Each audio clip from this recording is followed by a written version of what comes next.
عزو السلام تانا تقبلوا أبرحوا أنك أربعهم كينكم فنونا أم كتال تركبوا زخبركم تحدثنا كما يتمسيو زينا حزنا قريبنا لنا عرب زينا سامسون هايله بقندي نتبتاتو فيلم أبنو زوا سرجعا أب ممكات ورا ربط أسترعي وحدة تمكسو أبعاد تكريدات زرعتي أبتسفو درجة حمز بزحة تحبيرون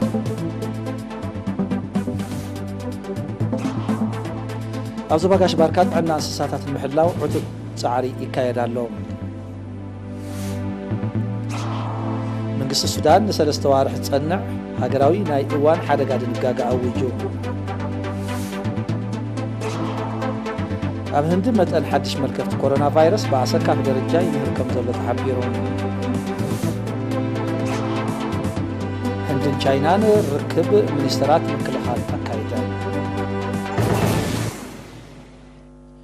أبنو زبا سرجعان زقات أما وراران بتان مقوتتار هزبي مسموياويان حرشان أبالات حيلتات مكل خالن تواهيدو سالا زكايدو عوت نتفتات حرشاتات كاب حدا قادحينو أبصبو درجاه كم تركب تحبيرهم أرسي مسمرهم زدالو التوزينا وتصبصاب ليديا تخل مريم كتوربيا أبن زوبا سرجعا من محدار كباب قرمي زقات أما وراران بتان مقوتتار زتسلاسل وهود نتفتات أدمع السلزنبرة حرشاتات كاب حدا قادحينو أبصبو درجاه كم تركب تحبيرهم أما حداري من محدار كبابي قرمي زاول أتو بيتروس عندهم أبزهابو حبريتا نتزي تخستل بدان بتان مقوتتار هزبي مسموياويان حرشات وهاهيدو 168 منطق مدهانيت مسارحيتات بمتقام نتو وررا أب تحت قوتتر كم زو علوان زنبر السقات كم تقنطتن قليتهم كل عادي مالت بمول عادي ناي نفسو ما منطقي ون 150 زغونا ماشينري منطقي انا ناي الحرشا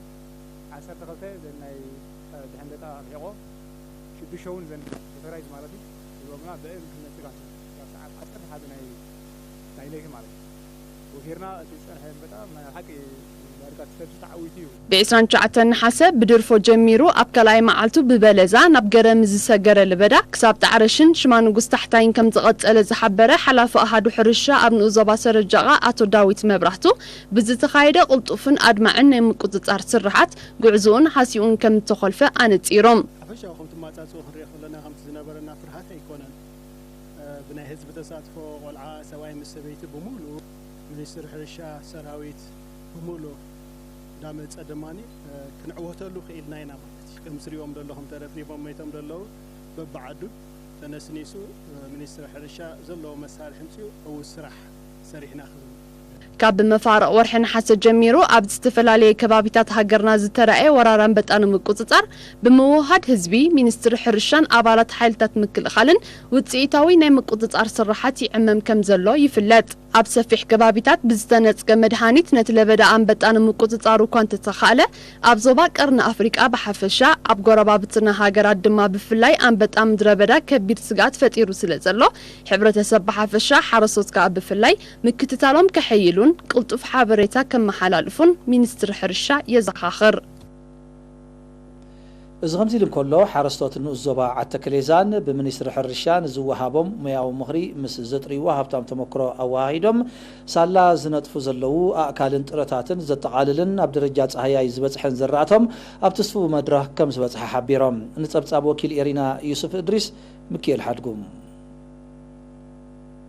عاديموم زقبروا أقول مدلاتن منستر حرشة زعدلهم رزار سرناين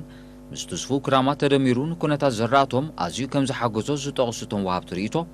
تغسيتو زنبرة لبدا عم بطاب استخايدة سعر قدات كيورد بمدفو ربوح مهرتي كحفصو تسفوات مخانو قليزهم حلفي بيت صحفة منستر حرشة بتنو زوبا منسي تسفالدت قبر برهان عبزهابو حبريتهم حرس صوت نزت ريوو هابتام تمكرو معقاب حامدن ماين مدقوعن ميلاتات مكل خالبالعاتن مستي بمنستر حرشة زوهابو موياو مغرن مرزرن هواهيدهم እቶትን እቶታውነትን ከም ንምባል ይጽዕቱ ከም ዘለው አብሪሁም ኣብቲኑ ዞባ ዛጊድ ብገምጋም 385 ሚሊ ሜትር ዝናብ ከም ዝወቕዕ ዝጠቕሰ መንእሰይ ተስፋ ልደት 1253 ሄክታር መሸላ 127 ሄክታር ዑፉን 1147 ስርናይ 990 ሄክታር ስገም ከምኡውን 533 ሄክታር ጥረታት ተዘሪኡ ከም ዘሎ ኣረዲዩ እዚ ከምዚ ኢሉ እንከሎ ዝሓለፈ ዓመት ንልዕሊ 30,000 ጥሪት ዝተዋሃበ ኣብ ምውሓስ ጥዕና ጥሪት ዓብዪ ኣስተዋፅኦ ከም ዝገበረ ዝገለጸ ክኢላ ሕክምና እንስሳ ኣቶ ተኽለ የማኖም ሓሓሊፉ ኣብ ከብትን ጠለበጊዕን ዝረአ ሕማማት ብዝውሰድ ቁልጡፍ ስጉምታት ብቐሊሉ ኣብ ትሕቲ ቁፅፅር ከም ዝኣቱ ሓቢሩ ኣብቲ ንኡስ ዞባ ኣብ 2 መደበራት ፈልሲ 10,000 ፈልስታት ተዳልዩ ብደረጃ ትካላትን ውልቀ ሰባትን ንኽትከል ይዕደሉ ከም ዘለዉ ክፍለጥ ተኻኢሉሎም ኣብ ዞባ ጋሽ ባርካ ጥዕና እንስሳታት ንምሕላውን ካብ እንስሳታት ናብ ሰብ ዝመሓላለፉ ሕማማትን ምክልኻልን ዕቱብ ፃዕሪ ይካየድ ኣሎ ወኪል ኤሪና ኣካል መብራህቱ ንዘዳለወ ጸብጻብ ፍርቱና ዓንዶም ኣብ ዞባ ጋሽ ባርካ ጥሪት ጥዕንአን ተሓልዩ ንኽስስና ከምኡውን ካብ እንስሳታት ናብ ሰብ ዝመሓላለፉ ሕማማት ንምክልኻል ናይ ሕክምናን ክታበትን ንጥፈታት ይሰላሰል ከም ዘሎ ኣብ ጨንፈር ሃብቲ እንስሳ ሓላፊ ኣሃዱ ሓለዋ ጥዕና እንስሳ ኣቶ ሰልጠነ በርሀ ሓቢሮም ብመሰረት ሓበሬታ ኣቶ ሰልጠነ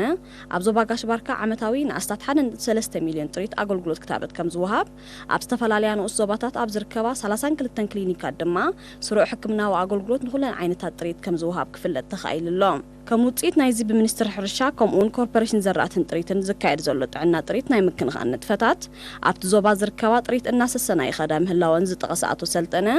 እቲ ዞባ ምስ ክልተ ሃገራት ዝዳወብ ኣብ ርእሲ ምዃኑ ምስ ዘለዎ መጋሃጫታት እውን ካብ ካልኦት ዞባታት ሃገርና ሳግማ ብዝሒ ጥሪት ስለ ዘለዋ እቲ ናይ ክታበትን ሕክምና ንጥፈታት ብመንግስቲ ልዑል ጠመተ ተገይሩሉ ከም ዘሎ ኣብርሂቦም ዝያዳ ኣብተን ኣገደሲ ዝበሃል ሕማማት ኣብ ዞባና ብቕፃሊ ዝረኣዩ ሕማማት ኣብ ክታበትን ኣብ ሕክምናን ዘተኮረ ማለት እዩ ኣብቲ ሕክምና ክመጽእ ከለና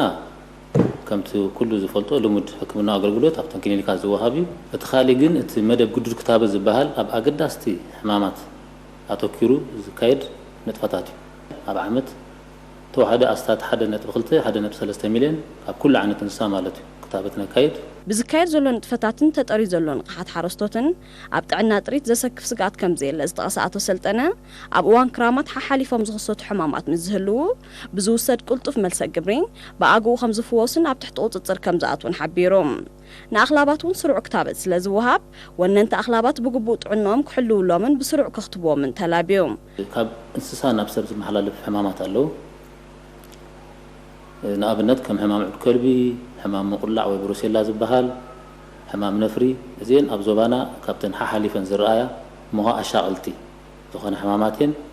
ብመንፀር ሕጂ ሕና ክታበት ናይ ዕቡድ ከልቢ ቀጻሊ ኢና ነካይድ ሕማም ዑድ ከልቢ ማለት ቀታሊ ማለት እዩ መድሃኒት ዘይተረኽቦ ቀታሊ ሕማም ሕጂ እንታይ ኣብዚ ክፍለጥ ዘለዎ ከልቢ ዝውንን ሰብ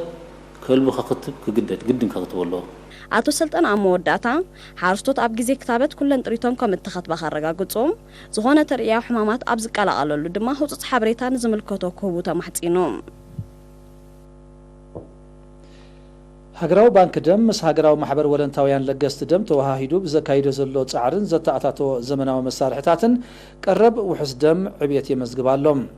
ኣባላት ሃገራዊ ማሕበር መንእስያትን ተማሃሮን ኤርትራን ሰራሕተኛታት ምምሕዳር ንኡስ ዞባ ጸጸራትን ብ4 መስከረም ደም ኣብ ዝለገሱሉ ኣጋጣሚ ሓላፋ ኣገልግሎት ልግሲ ደም ኣቶ መሓር እብራሃም ኣብ ዝሃቦ ሓበሬታ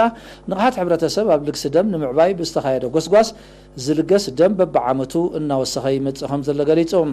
ኣብ ሆስፒታላት እኹልን ውሑስን ደም ስለ ዝቕረብ ሞት ኣዴታት ኣብ ግዜ ሕርሲ ናብ ዜሮ ከም ዝወረደ ዝጠቐሰ ኣቶ መሓሪ ነቲ መደብ ንምዕዋት ንዝነጥፉ ዘለዉ ኣባላት ሃገራዊ ባንክ ደምን ማሕበር ወለንታውያን ለገስቲ ደምን መጉሱ ኣብ ሃገራዊ ባንክ ደም ኤርትራ ሓላፊ ላቦራቶሪ ኣቶ መንግስቲ ኣብ ዓንደ ሚካኤል ብጊዱ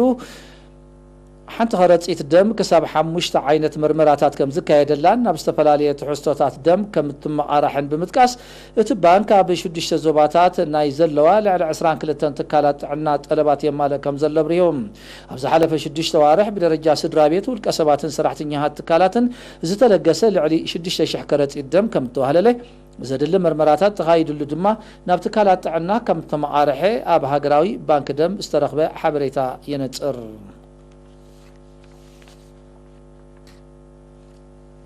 ኣብ ንኡስ ዞባ ዓዲ ኋላ ምሕዳር ከባቢ ቤት ገብርኤል ኣብ እትርከብ ዓዲ ሞሶዳ ከምኡውን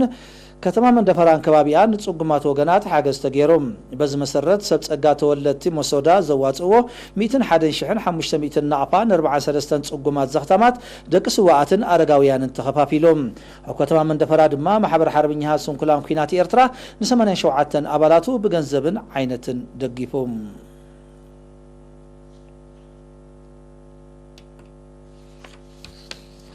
كبرات تعزبتنا دحر زحات صار مساغر زقرب بهغراو زينايو مكتال متقصلو دقيمنا بهبر نعدم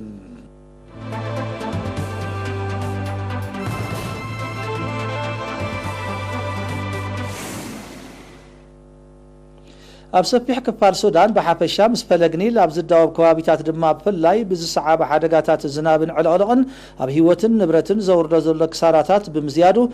መንግስቲ ንሰለስተ ዋርሕ ኣብ መላእቲ ሃገር ዝጸንዕ ሃገራዊ ኣዋጅ ህፁፅ እዋን ሓደጋ ኣውፅዮም ባይቶን ጸጥታን ምክልኻል ሱዳን ብ4 መስከረም ኣብ ዝሃቦ መግለጺ ብዝወቅዕ ዘሎ ብርቱዕ ዝናብን ንሱ ዘስዓበ ሓደጋታትን ብውሕዱ 99 ሰባት ክሞትን ከለው ልዕሊ 100,000 ኣባይትን ካልእ ትሕቲ ቅርጽን ከም ዝዓነወ ነጺሮም ኣስታት 50 ሰባት ከም ዝቆሰሉ ዝተቐሰት ባይቶ ብጠቕላላ ልዕሊ ፍርቂ ሚልዮን ሰባት በቲ ብርቱዕ ዝናብን ንሱ ዘስዓበ ባህርያዊ ሓደጋታትን በኣሉታት ተጸልዮም ብዘይ መጽለሊ ከም ዝተረፉ ሓቢሮም ኣብ ዝመጽእ መዓልታትን ብርቱዕ ዝናብ ዝዓብለለ ኩነታት ኣየር ክኽሰት ከም ዝኽእል ዘጠንቅቑ ዘለው ክኢላታት ትንበያ ሜትሮሎጂ ሱዳን ምልኣት ፈለግ ሰማያዊ ኒል ሓድሽ ክብረ ወሰን ክሕዝ ከም ዝኽእል ብምጥቃስ ነበርቲ ኣብ ወሰናት ስኑ ዝርከባ ዓድታት ናብ ውሕስ ከባቢታት ክጉዕዙ ጸዊዖም ኣለው ኣብ ሱዳን ኣብዚ ወቕቲ ክራማት ዝወቅዕ ዘሎ መጠን ዝናብን ንሱ ዘስዕቦ ዕለቕልቕን ልዕሊ እቲ ኣብ 1946 ከምኡውን 1988 ምዃኑ ጸብጸባት ይጠቕሶም ኣብ ሱዳን ኣብ ወርሒ ሰነ ክሳብ ወርሒ ጥቅምቲ ኣብ ጸንሕ ወቕቲ ክራማት ዝወቅዕ ብርቱዕ ዝናብ ዘስዓቦ ባህርያዊ ሓደጋታት ሰብኣውን ንዋታውን ጉድኣት ክኸትል ምጽንሑ ይግለጽ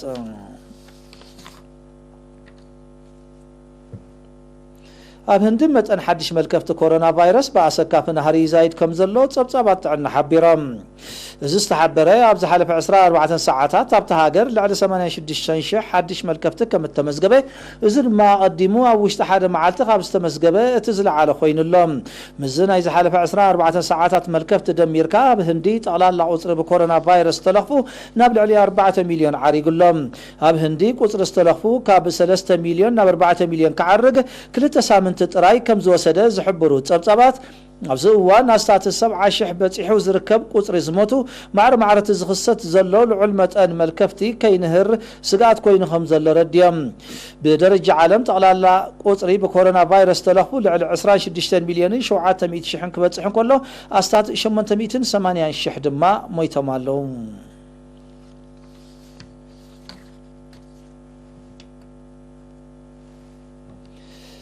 هندن چاينا نام مونغو انتفطير زلو دباو متفنان بسلاماو مباهال نمفتحو بزبصحو اسممع مسرت ب4 مسكرم ناي منسترات مكلخار ركبا كايدن ابزياب كتما موسكو استخايد ركب زحلفه معالتات داغماي تغواهير زركب دباو متفنان بسلاماو دبلوماسياو مداين مفتحون متمان مفتارن زخير سغومتات كوسدن كم تردادو تحبيروم ورح ميازيا ابتي ابخران هيماليا زركب زكرا خرن دوبات بستفطر رتمي 10 ابالات سراويت هندي كم تعوت لي ذكر دعرت فصامه خلتين هاغرات سراويتن اصوارن نابت دوبات اختيتن كان تنبره بزبصحو اسم معجن كم سحابو يغلط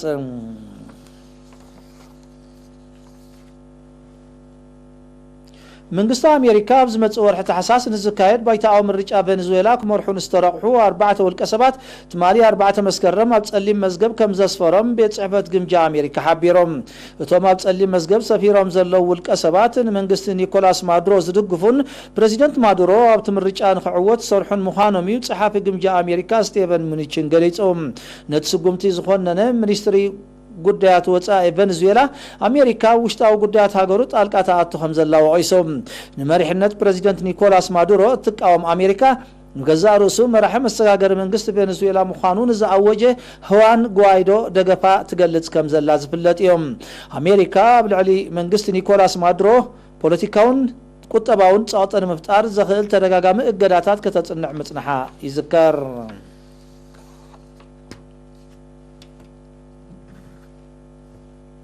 أهجروا مأكل استراتيجية ومصنعتات سمين كوريا حدش فتن بالستيك ميسايل نمكيار تدالو خمزة لازري ناي ساتلايت زرقيحهم 9300 كيلومتر نزرح علامة ناي موقع بقعات زلو ميسايل ካብ ሳብማሪን ክፍተን ከም ዝኽእል እዩ መጽናዕታዊ ማእከል ኣሚቱ ዘሎ ይኹን እምበር ሰሜን ኮርያ ብዛዕባ መግለጺ ዝሃበቶ ሓበሬታ ዛጊት የለን ሰሜን ኮርያ ብዛዕባ ኒኩሌሳዊ መደባታ ሃብ ኣሜሪካ ዝበጽሓት ተስምምዕ ዝጥቀስ ገስጋስ ብዘይ ምርኣዩ መደባታ ዳግማይ ከተበራብሮ ምዃናያ ክትጠንቀቕ ጸኒሓ ኣብ 2018 ኣብ መንጎ መራሕቲ ኣሜሪካን ሰሜን ኮርያን ኣብ ሲንጋፖር ዝተበጽሐ ስምምዕ ትግባርኡ ከምቲ ዝድለ ከም ዘይሰጎመ ዝፍለጥ እዩ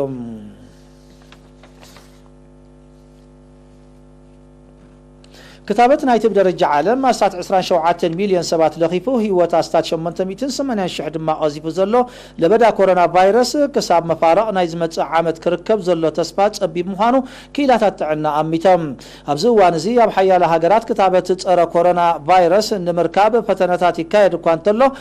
زاغيت عقابي وصيت كم زي ترهبو توم كيلاتاتي تقسم ابز حلفه أربع أوان بروسيا زمعبلن وصيتاو كخون تسبا استغبرلن كتابت قريب من باروس تقصد صبصبات نبقعتن دحنتن ناي تختابت نمرغغاص زغبر كلينيكاوي فتنتات غزي خوسد كم زخل يمتم كتابت صار كورونا فيروس نمركاب حبراو صعري كايد ودب طعنا عالم مصوعو زفلت يوم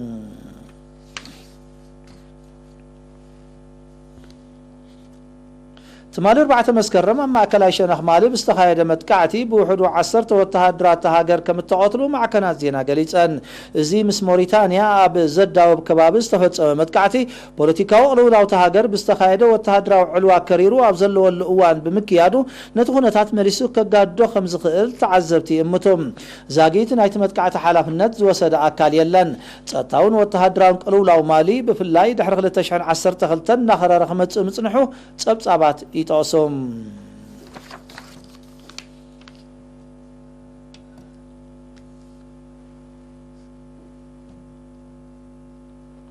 زهبركم تعذبتي زينا فتيمنا لنا بمكتالكم كبرتي هابلنا بروح ليتيم